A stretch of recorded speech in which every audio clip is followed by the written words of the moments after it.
સુરત જિલ્લાની local crime branch પોલીસે Bardoli town police station હદમાં આવેલા ઇસરોલી ગામે નેશનલ હાઈવે નંબર 53 પરથી વિદેશી દારૂનો મોટો જથ્થો સહિત ટેમ્પો ચાલકની ધરપકડ કરી છે. જપ્ત થયેલ મુદ્દામાલની કિંમત લગભગ 5.5 લાખ રૂપિયા જેટલી અંદાજવામાં આવી છે. મળેલી ખાનગી માહિતી અનુસાર એલસીબીના ઇન્ચાર્જ પોલીસ ઇન્સ્પેક્ટર બીજી શ્રેણીના નેતૃત્વમાં પીએસઆઈ જયલ પટેલ અને પીએસઆઈ એન ચૌહાણની ટીમો પેટ્રોલિંગ દરમિયાન સજ્જ હતી.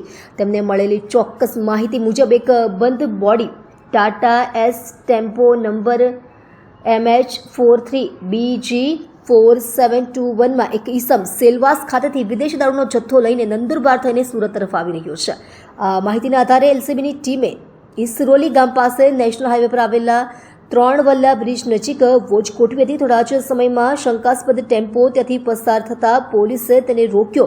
ટેમ્પોની અંદર તપાસ કરતા ચોરખાનામાંથી વિદેશી દારૂનો મોટો જથ્થો મળી આવ્યો.